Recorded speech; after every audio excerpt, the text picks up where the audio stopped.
Also on the 11th, we have Hike, and this is a lightweight drafting game for 2 to 6 players where players are going to be trying to recruit different Huskies into their sled and be the first to cross the finish line. The players are going to start the game by putting out different landscape tiles out on the board face down, and these cards represent the different conditions that players are going to be racing through. Players are also going to be starting with some starter Huskies as well as some special ability cards. And the game plays over 2 phases. There's the prep phase and then the race phase. During the prep phase, some of the landscape tiles are going to be flipped up, and this is going to give players an idea of what kind of weather conditions that they're going to be encountering for the next phase of the race. And then players are going to take turns drafting different Huskies onto their team. And certain Huskies are only going to work well together, and then some Huskies also perform better on different terrain types than other Huskies. And the way that you know which Huskies work well together is all dependent on their position on your sled and also the different colored outline on their card. And this image here has a really great example of that with this grid of Huskies, how you can see that all the different colored edges all match each other so that they all work well together, and this is going to be a great Husky team to pull your sled.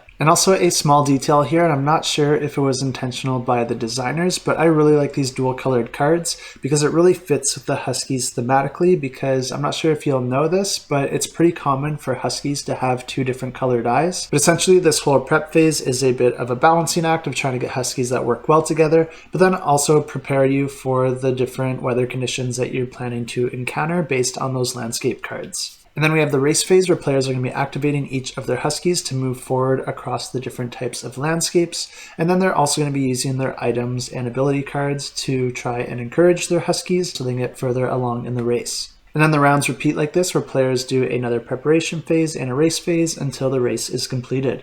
And the first player to cross the finish line wins the game.